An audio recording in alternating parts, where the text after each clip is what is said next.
Hi everyone. నా పేరు Karthik Parvathareddy. And ఈరోజు మనం మాట్లాడే టాపిక్ మిరాయ్. తేజ సజ్జా యాడ్ చేశారు, కార్తిక్ ఘట్టమనేని డైరెక్షన్. అండ్ దీని గురించి మనం మాట్లాడుకునే ముందు టాపిక్ మాట్లాడుకుందాం, సూపర్ హీరోస్ గురించి. ఇప్పటిదాకా మనకు సూపర్ హీరోస్ అంటే మనకు తెలిసినంత సూపర్ హీరోస్ అంటే మార్వెల్, డీసీ, హాలీవుడ్ రేంజ్ ఈ టైప్ ఆఫ్ సూపర్ హీరోస్. దాని తర్వాత బాలీవుడ్, క్రిష్, ఇలా మనం చూసాం చాలా మూవీస్. అండ్ మలయాళంలో కూడా ఒక సినిమా చేశారు. ఇలా మనం మాట్లాడుకున్న టాపిక్స్ అన్నీ సూపర్ హీరోస్ గురించి ఎక్కువ తీసుకుంటే బయట ఇండస్ట్రీ నుంచే ఉన్నాయి. కానీ ఎప్పుడైతే హనుమాన్ మూవీ రిలీజ్ అయిందో మొత్తం చేంజ్ చేసేసింది అంతా. హనుమాన్ మూవీ రిలీజ్తో టోటల్ అంతా చేంజ్ అయిపోయింది. అండ్ మళ్ళీ తేజ సజ్జా గారే మిరాయ్ లాంటి మూవీ తీయడం అనేది చాలా మంచి డెసిషన్ అని చెప్పాలి.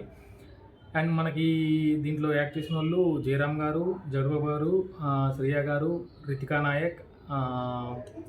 వీళ్ళందరిలో ఏ ఒక్కరు లేకపోయినా కానీ మనకి కొంచెం డల్నెస్ అనేది కనిపించేది. మెయిన్లీ శ్రియా గారు ద బెస్ట్ రోల్ చేశారు. ఆమె తీసుకున్న గ్యాప్కి నాకు తెలిసి త్రిబుల్ మనం చూసాము. అంటే అంత ఎక్కువసేపు ఉన్న క్యారెక్టర్ ఏం కాదు, బట్ శ్రియా గారి మూవీ టోటల్ స్టార్టింగ్ నుంచి ఎండింగ్ దాకా టోటల్ శ్రియా గారే కనిపిస్తారు మనకి. అండ్ కార్తిక్ ఘట్టమనేని గారి డైరెక్షన్ మట్టుకు అసలు చెప్పక్కర్లేదు. క్లైమాక్స్ కొన్ని షార్ట్స్ ఉంటాయి, అది రాముల గురించి అయితే ఎట్లా అనేది నేను చెప్పను, అది సస్పెన్స్. నాకైతే మార్వెల్ మూవీ గుర్తొచ్చింది. ఎందుకంటే ఆ గ్రాఫిక్స్ కానీ, ఆ క్వాలిటీ కానీ అసలు ఆసమ్ మూవీ మటుకు ఆసమ్. ఒక సూపర్ హీరో మూవీ ఎలా ఉండాలో అలా ఉంది మిరాయ్ అనేది. దాని గురించి మనకి మూవీ ఎండింగ్లో చెప్తారు. నిజంగా తేజ సజ్జా గారి ఆయన తీసుకునే స్టోరీ లైనప్స్ కూడా చాలా బాగుంటాయి. లైక్ ఓటీటీలో వచ్చిన అద్భుతం కావచ్చు, తర్వాత జాంబీ రెడ్డి అద్భుతం, హనుమాన్, ఇలా ఆయన తీసుకున్న ప్రతి స్టోరీ లైన్ అనేది ఒక జోనర్స్కి సంబంధం లేకుండా పిల్లలకు ఆకట్టుకున్నట్టుగా, ఫ్యామిలీస్కి ఆకట్టుకున్నట్టుగా ఇలా తీస్తున్నారని. సూపర్ హీరో టైప్ ఉన్నా కానీ ఈ మూవీలో కామెడీ కూడా చాలా జనరేట్ చేశారు డైరెక్టర్ గారు నిజంగా. సెకండ్ హాఫ్ మనకి అంటే గెటప్ శ్రీను గారు ఉన్నారు, కామెడీ చాలా బాగుంటుంది ఫస్ట్ హాఫ్ నుంచి మనకి. అండ్ మనకు ఒక స్టోరీ సీరియస్నెస్లో వెళ్తా అండ్ కామెడీ జనరేట్ చేయడం అనేది మనం దానికి కార్తికేయ ఆ జోనర్లో చూసాము. అది నాకు కొంచెం బాగా నచ్చింది. అండ్ మెయిన్ ప్లస్ పాయింట్స్ వచ్చి తేజ సజ్జా అండ్ రితికా నాయక్ గారు కూడా చాలా బాగా చేశారు. ఆమె యాక్టింగ్, ఆమె రోల్ ఆమె చాలా క్లియర్గా చేశారు. ఇంకా మెయిన్లీ మన రాకింగ్ స్టార్ మనోజ్ గారు, ఆయన గురించి చెప్పక్కర్లేదు, డామినేట్ చేస్తారు. అండ్ మనోజ్ గారు యాక్టింగ్ అయితే చాలా బాగుంది.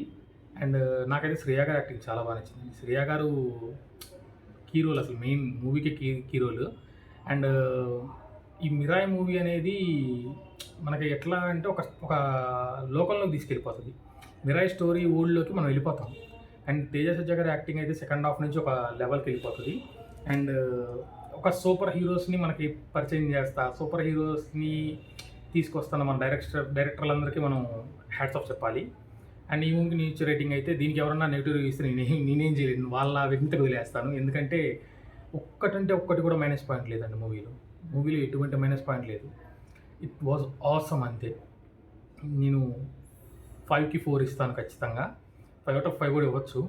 కానీ కొన్ని అంటే మధ్యలో కొంచెం ఏదైనా ఇది ఉంటుంది. అండ్ ఎవరికన్నా మూవీ చూసిన డౌట్ రావచ్చు, వైబ్ ఉందిలే, సాంగ్ లేదు ఏంటి అని చెప్పి. మేబీ నాకు తెలిసి ఆ సాంగ్ డిలీట్ చేయడానికి కారణం స్టోరీకి ఏదన్నా స్పాయిల్ అవుతుందేమో, ఆ వెళ్తున్న టైమింగ్ ఏదైనా మిస్ అవుతుందేమో అని చెప్పి సాంగ్ ఏమైనా పెట్టకపోయి ఉండొచ్చు. మూవీ వాటికి ఆసమ్, మనకి వైబ్ ఉందిలే సాంగ్ అయితే ఉండదు. Yeah, it's it. And main ఇంకోటి, సబ్స్క్రైబ్ చేయండి please guys. Subscribe, like, share, comment. ప్రతి మూవీ అప్డేట్ ఇస్తూనే ఉంటున్నా కదా, కొంచెం లైక్, షేర్, సబ్స్క్రైబ్ చేస్తే నాకు కొంచెం రీచ్ వస్తుంది. Please subscribe. And this is your Karthik Pratreddy signing off. Thank you.